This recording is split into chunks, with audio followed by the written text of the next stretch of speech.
Merci à Toumata, merci de nous accueillir et merci de m'inviter à aborder ce sujet. Alors, pour tout le monde, vous avez dû voir qu'il y a un enregistrement effectivement qui est parti. Alors, je vous rassure, il n'y a que déjà la partie, j'ai envie de dire théorique, enfin la partie conférence, en fait, qui sera enregistrée et qui sera en replay. Après cette partie, il y aura des échanges, il y aura une interaction, donc vous pourrez poser des questions. On sera peut-être un peu plus en mode atelier. Mais là, dans cette première partie, on sera plutôt en mode webinaire. Et rassurez-vous, vos écrans n'apparaîtront pas, vos noms n'apparaîtront pas, vos visages non plus n'apparaîtront pas. Donc, vous pouvez complètement mettre vos caméras si ça vous chante, sachant que ce n'est pas du tout obligatoire. Alors, on va passer une heure, une heure et demie ensemble maximum. Déjà par rapport au cadre, déjà pour dire qu'effectivement, on va parler du trauma sexuel, mais alors bien évidemment, vous pensez bien qu'en une heure ou une heure et demie, on n'a pas le temps de tout voir. Donc, on va cadrer aujourd'hui par rapport aux personnes qui font l'objet de ces traumas. On va parler des personnes qui subissent les traumas et pas les personnes qui les provoquent. Donc, on ne va pas parler de la psychologie, des agresseurs, etc. On ne va pas parler de ça. Ça fera l'objet d'autres interventions, mais là, on va parler uniquement de ce qu'est un trauma, des conséquences finalement comportementales sur les personnes qui font l'objet de ces traumas et de comment, jusqu'où est-ce qu'on peut sortir de ces inscriptions traumatiques. D'accord. Donc, on va parler uniquement de ces aspects-là. Alors, Atoumata vous l'a dit, elle est présidente d'une communauté qui accompagne les femmes victimes de violences. Donc, on parlera essentiellement des femmes, c'est vrai. Maintenant, ce qu'on va voir est également valable pour les hommes. Pour ma part, j'ai eu l'occasion d'accompagner des hommes victimes de violences, y compris de violences sexuelles. Hein, d'accord. Souvent, c'est vrai que souvent, ce sont des enfants, des personnes, des garçons donc, qui ont été victimes de violences de la part de figures d'autorité ou des religieux ou des parents ou des médecins, en tout cas des adultes en général. D'accord. Donc voilà. Mais on va essentiellement se consacrer effectivement à l'aspect femme, puisque cette intervention m'a été demandée par Atoumata. Et il y a en plus des spécificités, en fait, des choses qui sont propres aux femmes par rapport à l'aspect biologique que nous allons voir aujourd'hui. Alors, je vais me présenter pour les personnes qui ne me connaissent pas. Donc, je suis Roméo Cournal, je suis coach de vie. Je suis également formateur spécialisé en neurosciences appliquées. Donc, je forme entre autres, pas que, hein, mais entre autres, par exemple, des médecins à l'accompagnement et des praticiens de santé, des professionnels de santé plutôt, plus largement à l'accompagnement neuro-émotionnel, particulièrement des patients qui sont inscrits sur un parcours thérapeutique long. D'ailleurs, j'ai aperçu quelques-uns de mes étudiants, ça fait toujours plaisir de vous voir. Qui sont un peu répartis de par le monde. Hein. Il y en a essentiellement en Algérie, mais il y en a aussi au Canada. Il y en a même une à Kinshasa, Nalingio Kinshasa. Toujours, je dis toujours ça. Hein. J'adore le Swahili, même si je ne parle que deux mots en Swahili, mais j'adore ça. et, donc, euh, et donc, je suis également praticien en thérapie brève.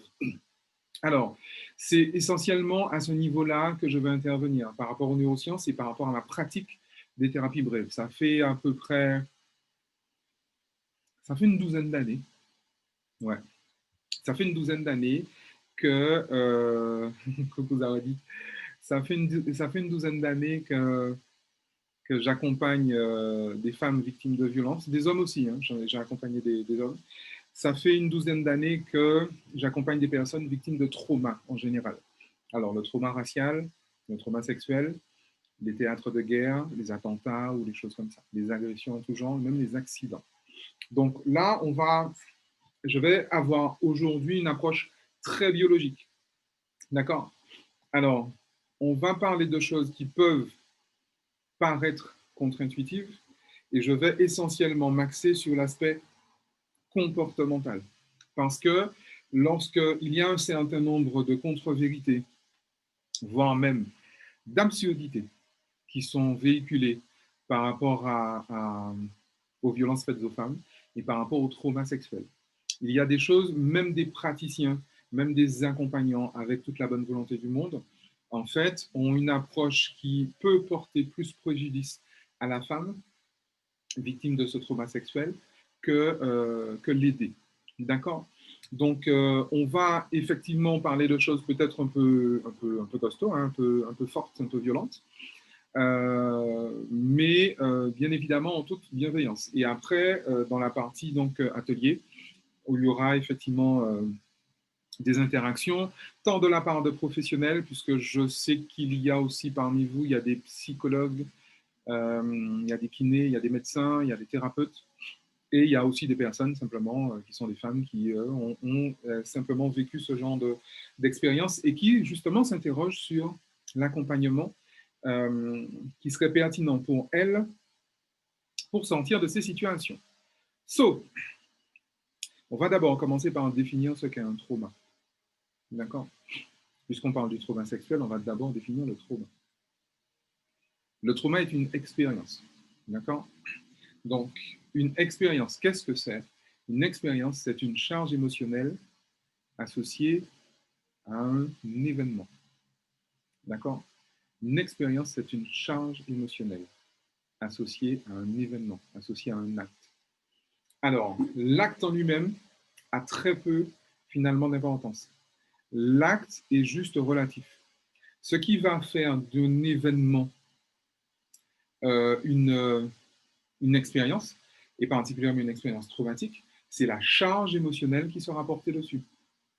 Cet événement sera traumatique si la charge émotionnelle, généralement désagréable et forte, qui est associée à cet événement, n'est pas en totalité externalisée. Une charge émotionnelle a pour vocation à être métabolisée dans le corps et à être extériorisée. Je ne vais pas entrer dans plus de détails euh, neuroscientifiques, mais simplement retenez que ce qui fait d'un événement une expérience, c'est la charge émotionnelle que je mets dessus. Ce qui fait d'une expérience un trauma, c'est la répression de tout ou partie de cette charge émotionnelle. D'accord? Donc, en l'occurrence, lorsqu'on parle d'un trauma sexuel, on parle d'un événement qui est en rapport avec la sexualité. On parle d'un événement dans lequel il y a donc alors la sexualité est impliquée, les parties sexuelles, les parties génitales physiquement, mais également dans le rapport finalement qu'on peut avoir avec entre les humains, particulièrement entre les hommes et les femmes, entre les hommes et les hommes, et entre les femmes et les femmes également. Hein, d'accord?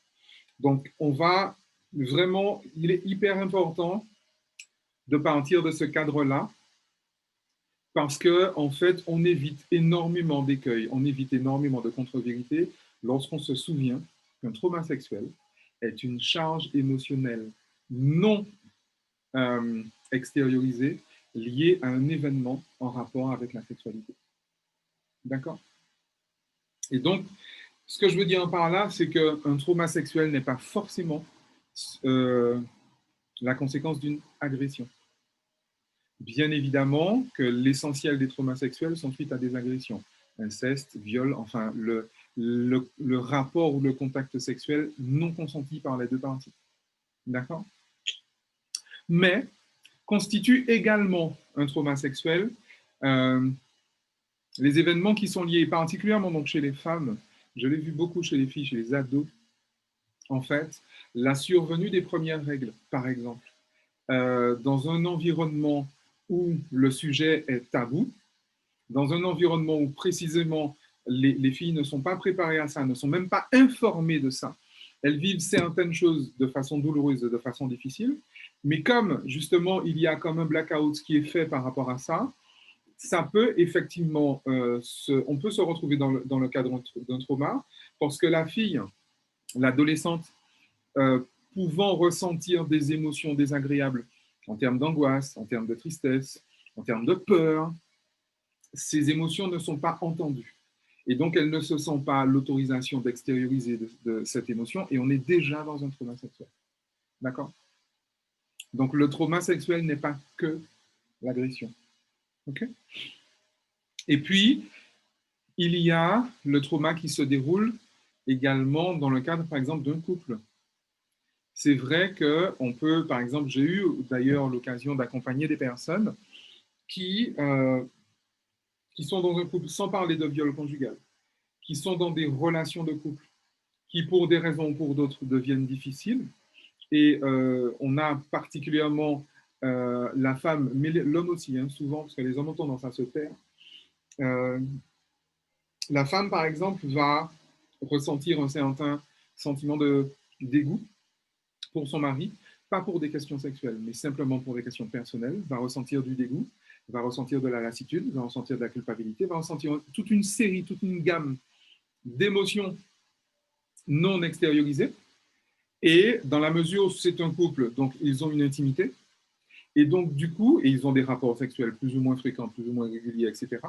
Et du coup, peut se développer également un trauma sexuel dans ce cadre-là.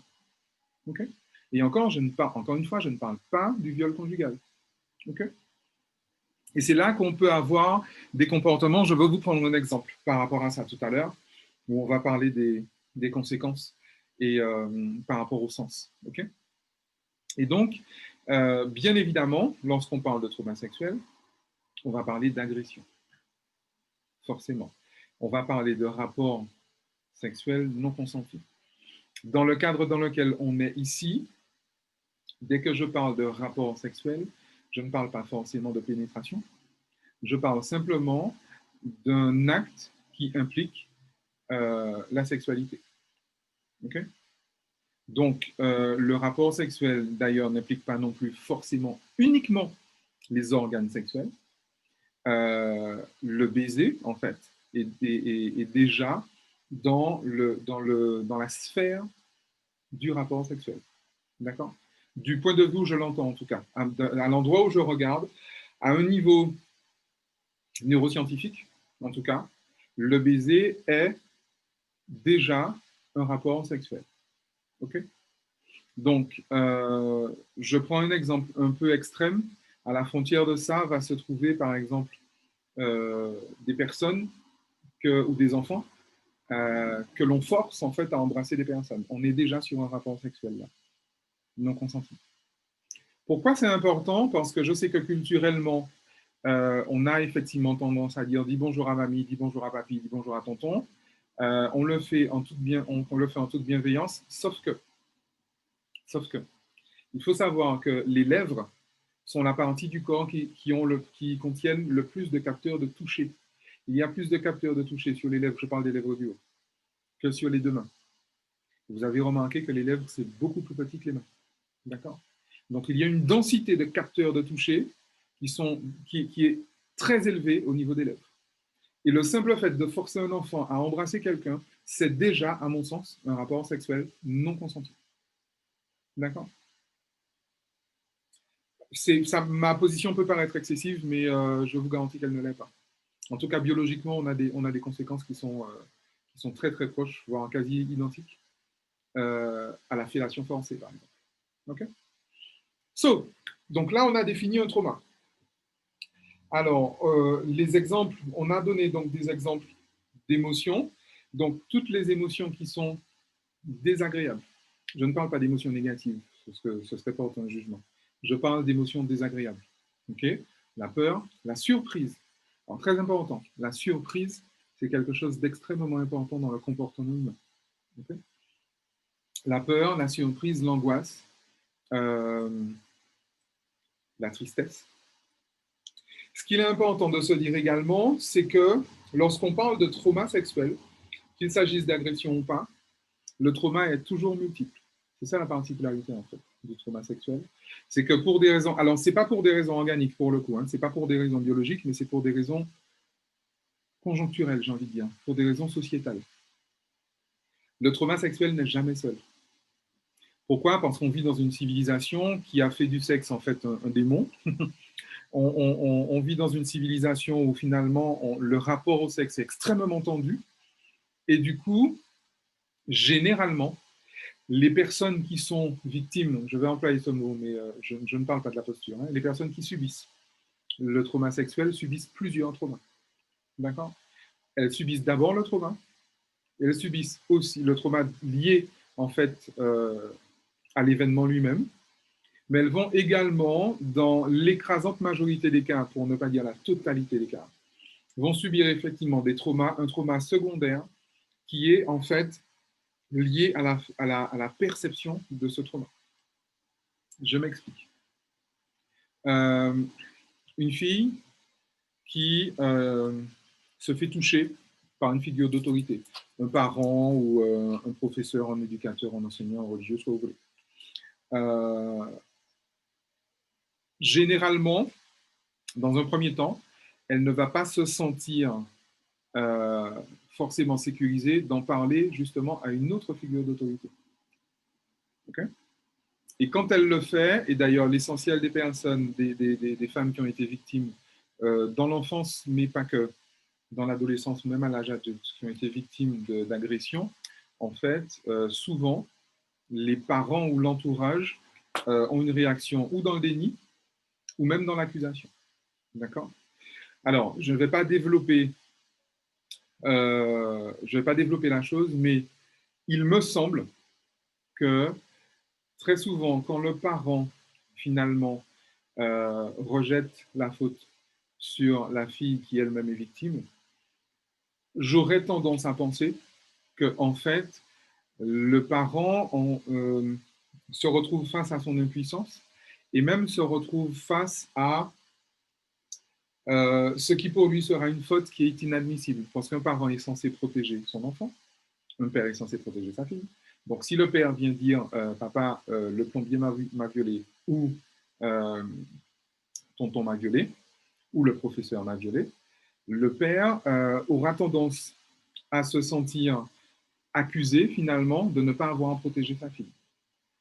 Et comme cette sensation est extrêmement forte et extrêmement bousculante pour lui, il va faire ce qu'on fait général avec une sensation forte, il va la rejeter sur la moindre résistance, c'est-à-dire sur l'enfant. C'est une interprétation que je vous donne sur ce point-là, mais je l'ai retrouvé tellement fréquemment que ça vaut le coup en fait de le dire. Maintenant, je ne vais pas épiloguer dessus parce que c'est pour moi encore au stade expérimental, au stade de la recherche, mais je le vois très souvent. Et d'ailleurs, la plupart des personnes, encore une fois, qui ont été victimes de ça, d'agressions sexuelles, ont fait état de comme le désengagement en fait, du parent. Okay, voire même la culpabilité, c'est à cause de toi. D'accord. Maintenant, ce qu'il est important de voir maintenant, donc le trauma est toujours multiple, hein, on en était là. Donc il y a le trauma sexuel en lui-même, et puis il y a le trauma qui est lié à la non prise en charge du trauma par des figures d'autorité ou par un environnement. Même les amis, même les parents, même les collègues, etc. Les connaissances. Généralement, l'entourage réagit mal en fait à ça. Ce qu'il y a de plus grave, c'est que les autorités sociales réagissent généralement mal à ça. Okay. Combien de fois est-ce que j'ai entendu des personnes me dire qu'elles ont contacté la police, etc. Et il ne s'est rien passé. C'est limite surréaliste, en fait, hein, ce que certaines femmes peuvent vivre encore jusqu'à présent. Okay. Donc, les autorités réagissent généralement mal, ce qui rajoute encore au trauma. Les autorités administratives et même les autorités de santé, même certains médecins, même certains praticiens de santé, certains psychologues, etc., ont une vision tellement erronée finalement de la chose qu'elles en rajoutent en fait sur la souffrance de la femme qui a été victime de l'agression. D'accord? Ou qui porte ce trauma ou qui fait témoignage de ce trauma. Okay. Donc c'est pour ça que le trauma n'est jamais, même si je grossis le trait, mais je n'ai pas tellement l'impression d'exagérer. Le trauma sexuel n'est jamais seul. Okay. Donc ça aussi, c'est une chose à prendre en compte. Par ailleurs, on va maintenant passer à l'aspect des conséquences comportementales. Pour comprendre les conséquences comportementales d'un trauma sexuel, il faut refaire un petit tour au niveau du cerveau. Alors, le cerveau est un organe qui a une mission, pas deux, une seule, celle de garder en vie le corps dans lequel il se trouve. La santé n'est pas du ressort du cerveau. Le bien-être, le bonheur n'est pas du ressort du cerveau. D'accord? Faut bien garder ça en tête. Le cerveau fonctionne seulement sur un mode, mort-vie. Vous allez entendre dire, y compris par des autorités académiques, que le cerveau fonctionne sur le mode plaisir-douleur. À mon sens, c'est faux. Pourquoi? Parce que le plaisir et la douleur ne sont que des informations. Et le cerveau sait très bien gérer une information. Le cerveau, je vous rappelle que le cerveau traite 4 milliards d'informations à la seconde, mais il n'y en a que 4 000 qui restent conscientes. Donc si le cerveau veut passer une information dans l'inconscient, il le fait très simplement, très facilement. Le plaisir et la douleur ne sont que des informations. Donc il est faux, à mon sens, en tout cas il est dangereux même, de dire que le cerveau fonctionne sur le mode plaisir-douleur. Moi-même, je l'ai dit, hein, puisqu'on me l'a appris à l'époque. Mais aujourd'hui, je pense que c'est faux. En tout cas, c'est dangereux de dire ça. Le cerveau fonctionne sur le mode danger-sécurité. Ça, oui, ça l'intéresse. Danger-sécurité. Donc, il va éviter le danger, il va se mettre en sécurité. Okay? Et bien évidemment, il fonctionne sur le mode vie-mort. Puisque le danger, c'est un danger de mort, et la sécurité préserve la vie. On est OK? Bien évidemment, alors je ne dis pas que le plaisir et la douleur n'ont rien à voir, ne sont pas importantes, parce que la vie ne croit que dans le plaisir. D'accord? Alors, l'être ouvert à tous les assets de tous bords, le plaisir est une condition nécessaire à la croissance biologique. Il n'y a pas de vie sans plaisir. S'il n'y a pas de plaisir, il n'y a pas de vie. Il n'y a pas de croissance. La vie ne croît pas. Or, la vie est toujours en mouvement, puisque la vie est mouvement. Il n'y a pas de statu quo. Ou on avance ou on recule. On bouge, on tourne, on monte, on fait ce qu'on veut, mais ça bouge. Okay? Il n'y a pas de vie sans plaisir biologique. Okay? Donc, lorsque je parle de cerveau, il faut savoir que le cerveau va traiter, on a dit, 4 milliards de fois à la seconde. Ces informations sont perçues par les 5 sens et par le cœur. On va mettre de côté la perception cardiaque. OK? Pourquoi? Parce qu'on n'a pas le temps, simplement, là, de l'évoquer. Donc, on va garder uniquement la perception par les 5 sens, le fameux VACOP. Donc, lorsque je vis une expérience, je perçois des informations visuelles, des informations auditives, des informations kinesthésiques, des informations olfactives et des informations gustatives. D'accord? Par ailleurs, lorsque les informations arrivent, les informations, c'est juste des ondes, en fait. C'est juste des pulsions, Si je fais le parallèle avec l'informatique, c'est juste des 0 et des 1. D'accord? C'est du binaire. Donc, le cerveau reçoit des ondes, reçoit des impulsions, reçoit des informations, et ces informations sont traitées dans certaines parties du cerveau. Alors, je ne vais pas faire non plus tous les étages du cerveau, je vais juste m'arrêter à un organe qui est extrêmement important pour ceux qui nous intéressent, c'est cet organe qu'on appelle le thalamus. Le thalamus qui se situe dans le cerveau limbique, la partie émotionnelle. C'est le thalamus, en fait, qui va mettre les informations ensemble pour construire une histoire. D'accord? Parce que, par exemple, derrière moi, vous avez un mur blanc, mais le cerveau ne sait pas ce qu'est un mur blanc. Le thalamus, il sait ce qu'est un mur blanc. Mais jusque-là, il y a la couleur blanc, et encore, il n'y a pas la couleur blanc.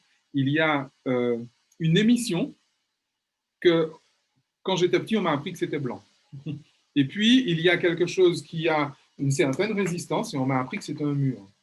Donc, il y a des éléments, et au niveau du thalamus, c'est mon thalamus qui me dit, là, derrière toi, il y a un mur blanc.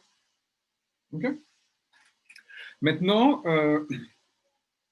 lorsqu'il y a en fait un trauma, l'information en fait qui va advenir va arriver avec une très forte tonalité émotionnelle.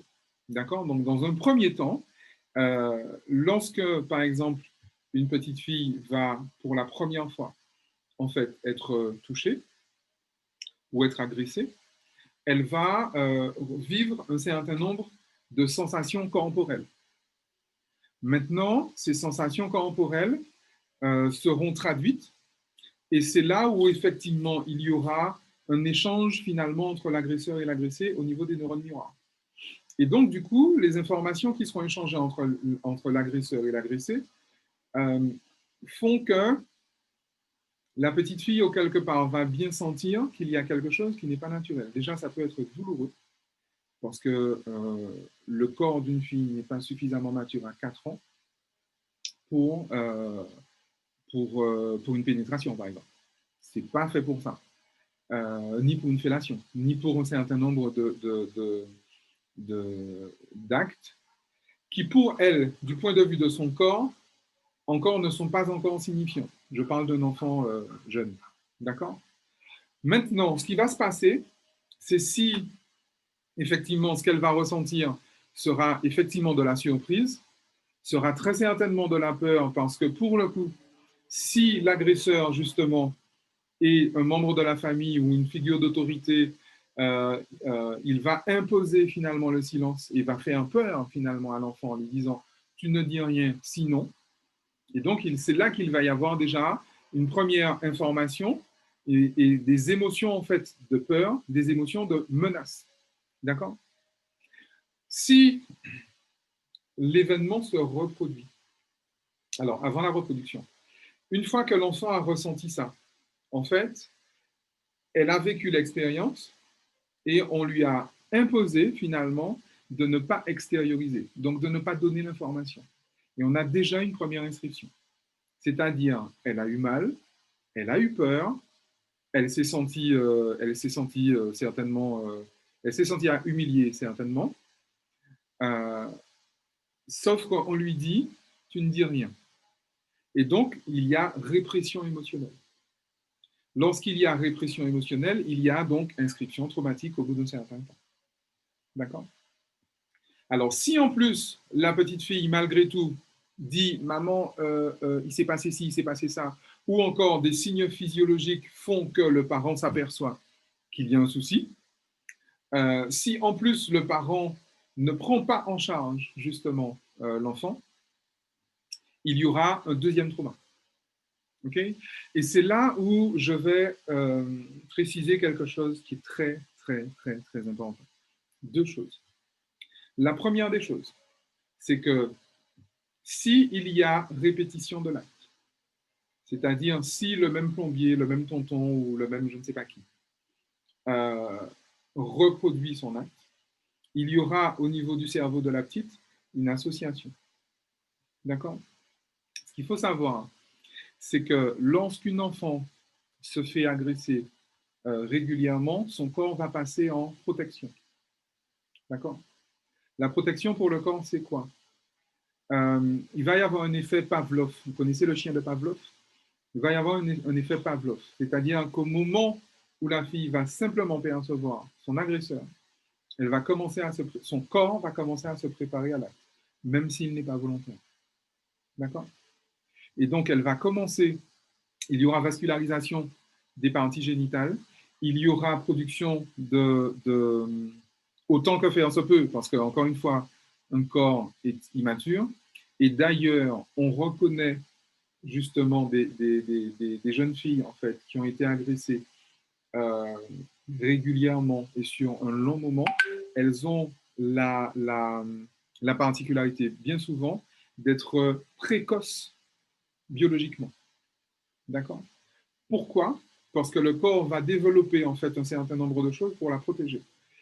Vous pensez bien, on a dit tout à l'heure que les parties génitales d'une gamine ne sont pas matures pour une pénétration. Sauf que si elle se fait ou pénétrer par un doigt ou par un pénis, ou par n'importe quel objet d'ailleurs, régulièrement, histoire de protéger ces muqueuses, le cerveau va précisément lubrifier. Okay? Autrement, il se fait déchirer, en fait, en vrai. C'est pareil pour les adultes. Hein. Là, je parle des enfants, mais c'est pareil pour les adultes. Si vous avez effectivement une adulte, une ado, même une adulte, hein, j'ai eu le cas d'adultes, de personnes de 25 ans, 30 ans, qui se font agresser régulièrement, qui se sont fait agresser régulièrement. Au moment où simplement le corps, le cerveau perçoit l'agresseur, le cerveau va préparer le corps pour ne pas, justement, pour éviter pour éviter de se faire déchirer, par exemple, pour protéger les muqueuses autant que faire se peut. D'accord? Ça, c'est une première chose. Et puis, il y a aussi une chose qu'il faut également se dire. Alors, au niveau comportemental, ça peut être compliqué à vivre pour la victime parce qu'elle aura des sensations. Le problème de ce que je viens de vous dire là, c'est que ces sensations correspondent à des sensations d'excitation, en fait, à des sensations d'excitation sexuelle. D'accord? Et donc, la victime pourra se sentir elle-même perdue en ce sens où elle va éprouver du dégoût, mais dans le même temps, elle va éprouver des sensations de plaisir. D'accord? Et c'est là où c'est compliqué en fait à gérer pour les victimes. D'accord? Mais il y a aussi une chose qu'il faut bien savoir, il faut bien garder en tête, c'est que particulièrement lorsque l'enfant n'a pas été soutenu par son entourage, il va se passer ce qui se passe dans tous les cerveaux, une construction cognitive. Donc, lorsque le parent ou l'environnement ne prend pas en charge correctement, en fait, n'assure pas la sécurité de la personne agressée, il va se passer quoi? Il va se passer chez la gamine une peur panique du rejet et de l'abandon. Pourquoi? Parce qu'elle vit le rejet de ses parents qui lui disent c'est ta faute. Et elle vit l'abandon de ses parents, la mère qui ferme les yeux, etc., etc. Personne ne dit rien. Et c'est là que c'est très important. Et en fait, c'est ça le pire dans ces événements-là, c'est qu'en fait, il faut savoir que le cerveau sait gérer l'humiliation. Ça, il sait faire. Le cerveau a des ressources, même si c'est un peu énergétivore, de gérer l'injustice et la trahison. Mais le cerveau a une peur panique du rejet et de l'abandon. Pourquoi? À cause de ce qu'on appelle la blessure narcissique. La blessure narcissique, c'est la peur de mourir par manque de regard. Globalement, pour un cerveau, il vaut mieux souffrir que mourir. D'accord? Donc, être humilié, je sais gérer. La douleur, je sais gérer. Les sensations, les sentiments d'injustice, ouais, ça, ok, ça gère. Il y a des comportements, comment on va dire, des contournements qui peuvent être mis en place. Mais ce que le cerveau ne tolère absolument pas, c'est le rejet et l'abandon. Pourquoi? Parce que surtout un enfant, vous connaissez le principe de la blessure narcissique pour la plupart, l'expérience de vie d'un enfant sur lequel on ne pose aucun regard est de 48 à 72 heures, pas plus. Ce dont un enfant a le plus besoin, c'est d'être regardé. Un enfant a plus besoin d'être regardé que de manger et de boire. D'accord? La plus grande menace qui pèse sur le cerveau d'un enfant, c'est le rejet et l'abandon. Okay? Parce qu'un cerveau a absolument besoin de ce qu'on appelle des AT, l'attention multipliée par le temps. Or, si le principal fournisseur d'AT menace implicitement, menace justement de rejet et d'abandon, simplement parce que c'est ta faute, ça ne me regarde pas, file dans ta chambre, je ne veux pas te voir, en fait, qu'est-ce qui va se passer chez l'enfant? L'enfant va en déduire qu'il ne peut pas lutter et qu'il ne peut pas fuir.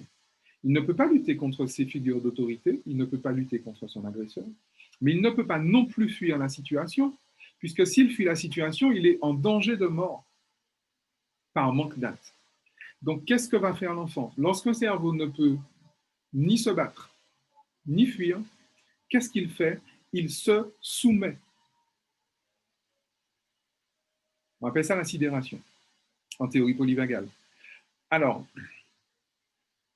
je vais le dire 3 fois pour que vous vous en souveniez. La soumission est une réponse de stress. Donc, parlez-en aussi aux personnes qui sont en charge, peut-être aux avocats, aux juges, etc. La soumission est une réponse de stress. Je le redis une 3e fois. La soumission est une réponse de stress. C'est-à-dire que lorsque quelqu'un se soumet, c'est que son cerveau a repéré un stress contre lequel il ne peut ni se battre, ni se soustraire. Donc, il se soumet. Et donc, que va faire l'enfant? L'enfant va justement se soumettre. Okay? Et si c'est quelqu'un, j'ai eu le cas par exemple de quelqu'un, d'une gamine, j'ai eu le cas, plusieurs cas, de gamine qui était agressée par exemple tous les mercredis, très souvent, en tout cas régulièrement. Qu'est-ce qui va se passer en fait? Dès le mercredi matin, le corps de la gamine va se préparer en fait pour son agresseur, tout simplement. D'accord? Ça se passe aussi pour les adultes. Hein. Okay? Ce qui fait que, en grandissant, effectivement, on peut avoir des précocités au niveau corporel chez ces filles-là. Elles auront plus de seins plus tôt, elles seront réglées plus tôt, elles seront matures, enfin, si on peut parler de maturité, mais elles seront en avance sur leur maturité sexuelle. D'accord? Donc, elles vont développer une corpulence, finalement, simplement parce que leur corps en a besoin pour les protéger. Et parce qu'encore une fois, comme elles ne peuvent ni se battre, ni fuir, elles auront effectivement cette tendance à développer, à se développer. Et c'est là où se passe énormément de drames. Parce que faut se rappeler que si la fille se fait agresser régulièrement par un homme, dans son cerveau de petite fille qui va devenir adulte, puis qui va devenir ado, puis adulte, il y aura une association entre homme et agresseur. Donc l'homme sera de fait un agresseur. Mais dans le même temps, si cette fille perd son estime d'elle-même, qu'est-ce qui va se passer? Le cerveau, ayant plus besoin d'actes que d'affection, va effectivement s'arranger pour être toujours en contact avec des personnes qui lui donnent un maximum d'attention, c'est-à-dire des agresseurs. Okay? C'est la raison pour laquelle, très souvent, des femmes qui se font agresser se mettent en couple avec des hommes violents. Parce que c'est leur système, c'est leur façon de fonctionner. Je vous rappelle que lorsqu'on exerce de la violence sur quelqu'un, on a beaucoup de mal à penser à sa liste de courses. Les personnes qui sont victimes de violence sont à attention maximale des personnes qui exercent la violence sur elles. Et à l'inverse, les personnes qui exercent la violence ont leur vie qui tourne autour de la personne sur qui elles exercent cette violence. D'accord? Donc, on est vraiment dans un jeu narcissique. Okay? C'est la raison pour laquelle énormément, comme je vous dis, beaucoup de gens, y compris des accompagnants, y compris des thérapeutes, y compris des médecins, y compris des psychologues, et encore plus les avocats, les juges, etc., et encore plus, malheureusement, les associations qui accompagnent les femmes, enfin, voilà, heureusement qu'Atunata est là, mais très souvent, il y a effectivement des erreurs qui sont commises parce que, en fait, on décode mal le comportement de ces femmes-là. On leur dit, mais pourquoi est-ce que tu ne t'en vas pas? Pourquoi est-ce que tu vas toujours vers le même type d'homme, etc., etc. Okay? Il faut bien comprendre que, surtout si la fille a été agressée par un parent ou par quelqu'un avec qui, au départ, elle avait un rapport affectif. J'ai eu le cas souvent de femmes qui, en fait, ont associé finalement le câlin à l'agression. C'est-à-dire, imaginez une fille qui adore son tonton, qui adore son papy, qui joue avec son papy, qui joue avec son tonton, qui joue même avec son papa. Et donc, elle a un rapport déjà affectif et de contact avec cette personne. Il se trouve qu'un jour, cette personne brille et se met à l'agresser. Le câlin, le contact physique, la caresse étant associée à cette personne, elle sera également associée à l'agression. Et cette personne va avoir, plus tard, si elle n'a pas résolu ça, elle va avoir comme un certain rejet pour les personnes tendres. C'est curieux, hein, quand on regarde ça. Mais quand on comprend le fonctionnement du corps, c'est complètement logique. Et donc, forcément, ces personnes auront tendance à aller, ces femmes-là auront tendance à aller vers des gars un peu bad boy, un peu bousculants, et auront en fait comme une répulsion pour les personnes tendres, pour les hommes tendres. D'accord? So, quelles sont d'autres conséquences comportementales de l'agression? Les agressions et les traumas en général donnent souvent, toujours, ont pour conséquence une certaine irrationalité dans le comportement. Pourquoi? toujours avec cette histoire de thalamus. Lorsque le thalamus perçoit, rassemble des informations et écrit une histoire pour dire il est en train de t'arriver ça, si un des éléments de cette histoire est ramené à un trauma passé, le thalamus ne va pas laisser passer l'information jusqu'au cortex. Okay?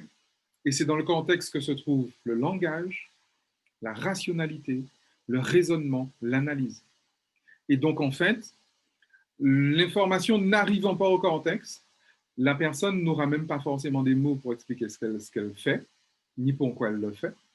Elle n'aura absolument rien compris à ce qui lui arrive. Elle ne sera pas intelligente finalement, rationnellement, et elle aura une réponse qui va être une réponse de stress. Pourquoi? Parce que le thalamus va directement renvoyer au niveau de l'axe hippocampe amygdale et vers le système nerveux finalement à travers l'hypophyse, l'hypothalamus, renvoyer directement les informations au niveau du système nerveux autonome qui va donner la réponse de stress en fait. Une réponse de stress n'est pas une réponse rationnelle. D'accord? À chaque fois que vous voyez quelqu'un, et dans tous les domaines de vie, à chaque fois que vous voyez quelqu'un poser un acte irrationnel, ou même des actes irrationnels, dites-vous qu'il y a un trauma en quelque part, il y a un conditionnement, il y a un apprentissage, il y a un ancrage. C'est le thalamus qui n'envoie pas les infos au niveau du cortex et renvoie directement au niveau du système immunitaire. Avant de dire que les personnes sont bêtes, avant de dire que les personnes sont stupides, rappelez-vous qu'elles sont blessées. D'accord? Maintenant, je vais revenir sur un truc avant de terminer, c'est, vous voyez, ce que je vous invite à faire, c'est de considérer les fameuses blessures de Lise Bourbeau, là. Les blessures d'âme, qui ne sont pas des blessures d'âme, qui sont des blessures de corps.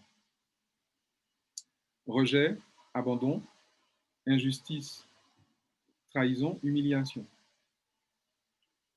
Si des personnes tournent en boucle dans des relations humiliantes, c'est pour éviter justement d'être rejetées ou abandonnées. D'accord? Et c'est là où les personnes qui accompagnent les personnes victimes de violences doivent être conscientes et pertinentes. Parce que vous pouvez avoir des personnes, des femmes ou des hommes, encore une fois, hein, mais là on parle des femmes, qui vont justement se complaire dans la relation humiliante parce que le gars qui les frappe, en fait, elles sont au centre de leur vie.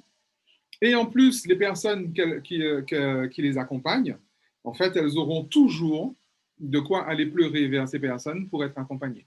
En tout cas, pour percevoir, pour recevoir de l'attention. Et ça peut être souvent des personnes qui, en réalité, peuvent donner cette impression qu'elles n'ont pas du tout envie de quitter leur situation. Et d'ailleurs, elles en auront peur.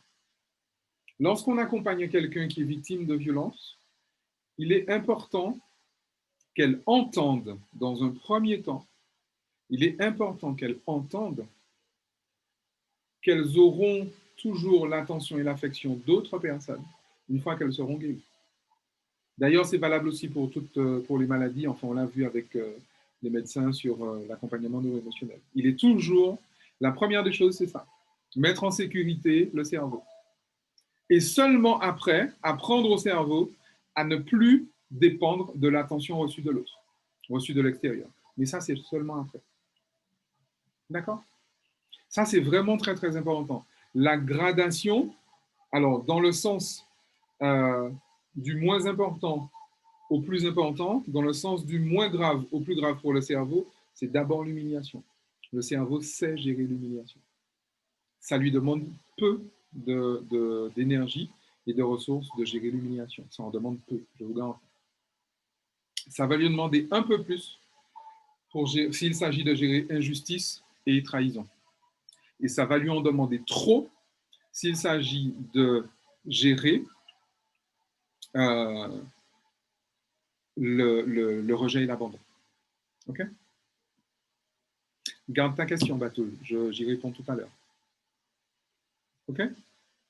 So, encore une fois, le cerveau préfère souffrir que mourir. Biologiquement, il vaut mieux souffrir que mourir. Et comme le cerveau n'a pas vraiment pour mission, n'a pas du tout d'ailleurs pour mission le bonheur, la joie, le machin, c'est pas son rôle. C'est la vie. OK? La survie biologique. L'épanouissement, la santé, la joie, le bonheur, l'amour, ça c'est votre rôle à vous, c'est pas le sien.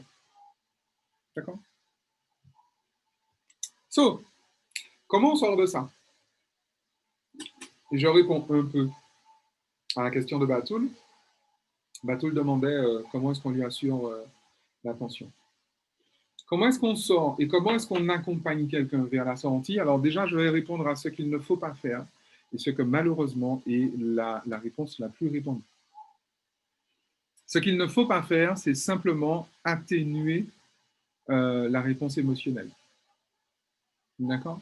Ce que font beaucoup, c'est atténuer simplement la réponse émotionnelle et s'occuper uniquement de l'aspect extérieur, de l'aspect symptôme, finalement. Même des thérapeutes qui se disent anti-allopathie ont une démarche allopathique, en tout cas symptomatique par rapport à ça. Mais c'est qu'elles ne sont pas au courant. Le problème n'est pas l'inconfort. Le problème n'est pas le comportement. Le problème en soi. Le nœud du problème. Par exemple, pour une femme qui a été victime et qui a développé un comportement, le problème n'est pas le comportement. Le problème, ce n'est pas les relations toxiques. Le problème, c'est ce que son thalamus lui raconte. D'accord? Et c'est à ce niveau-là qu'il convient d'agir. Okay? Donc, la chose à ne pas faire, c'est tout ce qui est thérapie dérivative. Oui, mais tu peux, oui, mais. Alors, bien évidemment, je le redis, mais bon, vous avez compris qu'on ne force pas un cerveau. D'accord? La chose à ne pas faire, c'est la thérapie cognitive, puisqu'encore une fois, l'information n'arrive pas au cortex. Donc, toutes les thérapies cognitives sont hors jeu. Elles ne fonctionnent pas. D'ailleurs, vous avez bien vu autour de vous, vous n'avez trouvé personne qui s'en soit sorti avec une thérapie cognitive. D'accord? Ce qui fonctionne, en fait, ce qu'il faut en fait dire, c'est que justement, avant de passer à ce qui fonctionne, lorsque, en fait, face à certains stimuli, une femme a un comportement qui est fort. Lorsque simplement on passe du temps et on lui apprend à réduire l'intensité de sa réponse, en réalité, on aggrave le problème. D'accord? Diminuer la réaction émotionnelle, ce n'est pas guérir, c'est pire que ça. On appelle ça lobotomiser. D'accord? La vraie thérapie, c'est la thérapie qui désamorce le conflit neuro-émotionnel. La vraie thérapie, c'est la thérapie qui va dissocier la réponse émotionnelle automatique des informations qui sont liées aux agressions. D'accord? Et donc, personnellement, la thérapie que j'utilise, c'est une thérapie qui justement va dissocier information par information. On dissocie d'abord les informations visuelles. On dissocie ensuite les informations auditives. On dissocie ensuite les informations olfactives. On dissocie ensuite les informations gustatives. On dissocie ensuite les informations kinesthésiques. D'accord? C'est-à-dire que, je prends un exemple. Alors, je prends un exemple qui est un peu anecdotique, qui fait sourire, mais qui en réalité est grave. Que vous compreniez bien jusqu'où ça va. J'ai eu une fois une patiente qui est venue me voir pour une question d'allergie, parce que bon, je traite aussi les allergies. Une question d'allergie à la vanille. D'accord? Alors, je ne sais pas si vous avez remarqué, mais lorsque vous cassez une gousse de vanille immature, l'odeur qui se dégage est une odeur qui est très proche de l'odeur du sperme. En fait. D'accord? Et donc, du coup, lorsque cette femme est venue me voir me dire, écoute, la fameuse histoire de la vanille, là, ouais, c'est bien ça. Lorsque cette personne est venue me voir, elle me dit, écoute, en fait, elle m'a consulté une semaine après être atterrie, avoir fait un séjour aux urgences à l'hôpital. parce qu'elle a mangé quelque chose, je ne sais plus ce que c'était. Elle ne savait pas qu'il y avait de la vanille, en fait. Et donc, du coup, elle s'est retrouvée à l'hôpital. Donc, ce que je veux dire, c'est que la réaction, elle est réelle, elle est vraie. D'accord? Maintenant, qu'est-ce qui se passe au niveau de son thalamus?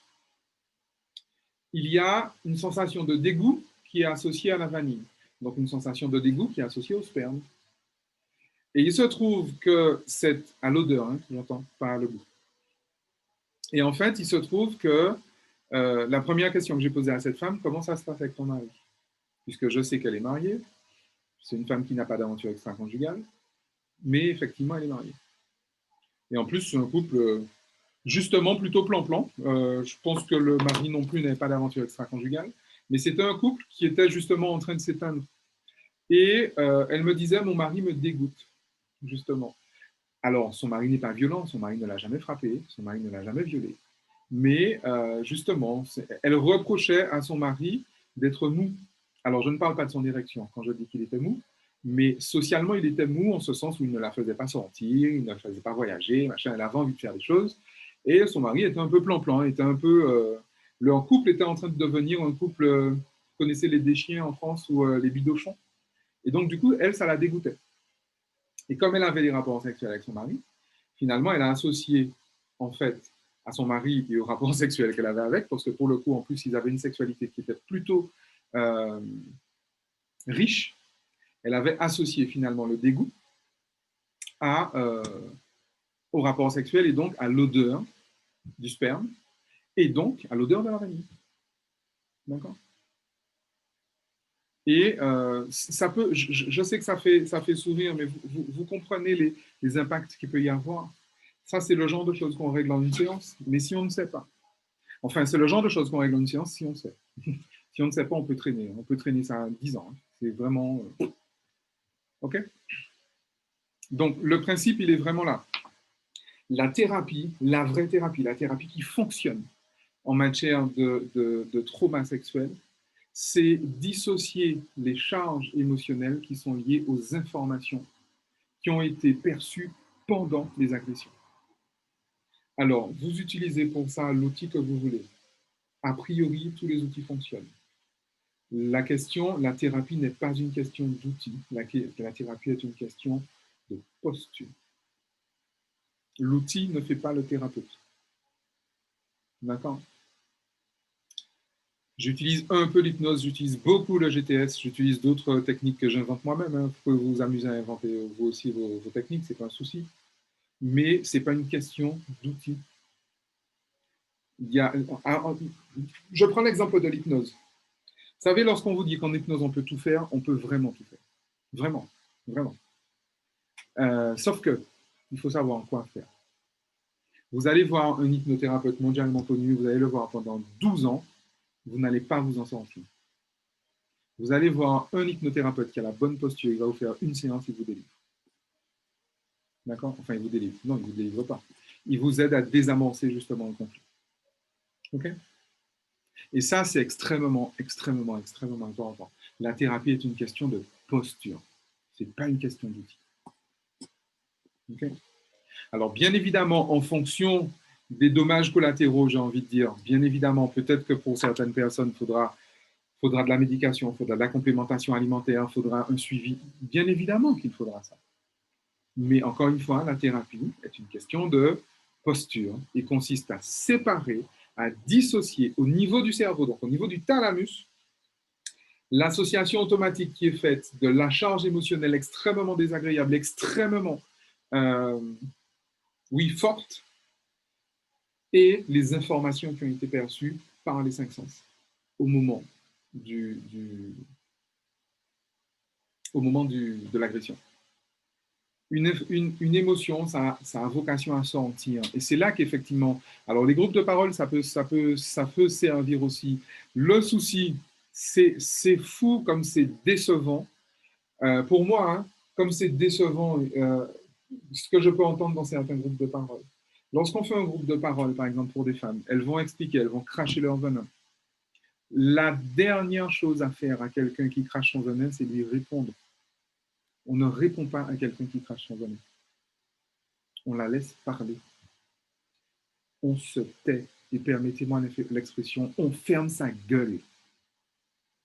Lorsqu'une femme exprime un trauma, lorsqu'elle vous dit ce qu'elle a ressenti, lorsqu'elle vous exprime tout le dégoût, tout ce qui lui est passé par la tête, ses envies de meurtre, ses machins, ses trucs, ces choses, ou peut-être même le plaisir aussi qu'elle a ressenti, vous vous taisez, tonnerre, vous vous taisez. D'accord? Et c'est pour ça que c'est un exercice qui est compliqué. Les cercles de femmes, il y en a très peu qui le font. Il y en a très peu qui le font bien d'ailleurs. Il y a beaucoup de cercles de femmes, mais il y en a très peu qui le font bien. On se tait, point barre. Et si vous ne voulez pas écouter quelqu'un qui crache son venin, faites un autre, allez jouer à la pétanque, comme disent mes copains. N'écoutez pas des gens. C'est un vrai métier que d'écouter quelqu'un qui vous crache comme ça, toute son épaisseur, tout son souffle. C'est un vrai métier. Si vous ne savez pas le faire, ne le faites pas. D'accord? Accompagner des personnes victimes de traumas sexuels, ça demande des ressources, ça demande de la compétence, ça demande de la clairvoyance, ça demande de la clarté, et ça demande surtout la capacité à être en sympathie zéro. Zéro, zéro. Mais lorsque je dis qu'il faut se taire, il ne faut pas se taire que dans la bouche, mais il faut se taire dans la tête. D'accord? C'est-à-dire que ce que vous entendez ne doit même pas faire écho dans votre tête. Et dans le même temps, vous devez pouvoir écouter. Okay? Parce que la première des choses à faire, c'est sortir l'expression. La première des choses qu'une femme doit faire, c'est sortir en fait ses émotions. Alors, il va sortir l'émotion, comme d'habitude, par un processus mécanique. Donc, ça peut être du mouvement, machin, en fait, du yoga, du tai chi, ce que vous voulez. Mais on va sortir. Encore une fois, c'est pas le yoga, c'est pas le tai chi, c'est pas ça, en fait. C'est l'intention que l'on met lorsque l'on fait le yoga. Parce que vous allez marcher en forêt, ça fait la même chose. Mais c'est l'intention que l'on met, c'est la posture. D'accord? Vous utilisez l'outil que vous voulez. Mais ce qui est important, c'est la posture. Et puis, il y a aussi autre chose qui est l'expression, l'extériorisation, comment on appelle ça? Thermique. D'accord? S'il y a de la colère, on s'expose à du froid. S'il y a des émotions froides, on s'expose à des chauds, à des chaleurs extrêmes. S'il y a des émotions chaudes, on s'expose à du froid extrême. D'accord? Mais encore une fois, c'est une question de posture. Il faut que vous sachiez ce que vous faites. D'accord? Et là, en fait, je m'adresse effectivement à vous parce que je sais qu'il y a beaucoup dans la salle, il y a beaucoup de thérapeutes, d'accompagnants, de médecins, tout ça. Mais je m'adresse également aux femmes qui sont simplement des personnes qui ont vécu ça, qui ont simplement subi et qui cherchent justement à se faire accompagner. D'accord? La posture que vous devez avoir, c'est ça, justement. La posture qui va vous délivrer, en tout cas. Je ne sais pas si vous devez la voir, mais en tout cas, c'est celle-là qui va vous permettre de sortir et de guérir véritablement. C'est extérioriser toutes ces émotions que vous avez ressenties, toute la déception que vous avez, peut-être la colère, le dégoût, la rage, la hargne que vous avez eue par rapport à vos parents qui ne vous ont pas soutenu. Parce qu'encore une fois, il y a l'agresseur, mais il y a tout l'entourage qui n'a pas été là. Je dis, quand on a un trauma sexuel, le trauma sexuel n'est jamais seul. Il y a toute une famille à côté. D'accord? Il faut donc extérioriser ça. Okay? Extérioriser ça aux oreilles de quelqu'un qui sait l'entendre et surtout qui sait se taire. D'accord? Et puis, effectivement, entrer dans une démarche. Alors, bien évidemment, il faudra penser à rééquilibrer le pH du corps, rééquilibrer les neurotransmetteurs, aller chercher les carences en dopamine, en sérotonine, en machin. Bien évidemment, en testostérone, en hormones, enfin voilà, bien évidemment, puisqu'il y aura des troubles qui ont été faits, bien évidemment. Et puis après, entrer dans des démarches comme des démarches tantriques, par exemple, l'œuf de yoni ou quoi que ce soit. Vous utilisez ce que vous voulez. Mais je donne comme ça pêle-mêle des outils parce que justement, je ne veux pas vous dire faites tel outil et puis vous y allez. Vous allez forcément tomber sur un thérapeute qui sera un tocard et qui va simplement vous faire entrer dans un protocole sans même savoir, sans même prendre la peine de connaître qui vous êtes. D'accord? Donc la question, elle est vraiment là. OK? Je crois que j'ai tout dit. Non, bien évidemment, je n'ai pas tout dit, mais je crois qu'on va s'arrêter là. En tout cas, c'est cette démarche-là que vraiment je voulais, cette approche-là que je voulais vous donner. Donc, on va passer à l'aspect questions-réponses. J'arrête l'enregistrement de toute façon. Et puis voilà, on va passer aux questions-réponses à une partie peut-être un peu plus atelier. Alors, on aura moins de temps encore que prévu, puisqu'après, je devrais partir d'ici une demi-heure maximum. Donc, voilà, on va passer aux questions. Je vous remercie de m'avoir écouté. Pour les personnes qui nous voient en replay, enfin, qui me voient en replay, parce qu'il n'y a que moi qu'on voit. Pour les personnes qui me voient en replay, vous savez comment me contacter. Je vais faire d'autres interventions là-dessus en Guadeloupe, en Martinique, en France et ailleurs. On sera bientôt avec Atoumata, dans une ville dont j'ai oublié le nom, en Île-de-France, pour un séminaire justement où on va accompagner, ce sera une session d'une journée, où on va accompagner effectivement des personnes victimes de trauma, et on va justement, il y aura une partie en groupe et une partie en individuel, et ça c'est pour bientôt. Vous aurez des informations sur mes réseaux et sur mon site. Merci encore à tout le monde et à bientôt. Prenez soin de vous.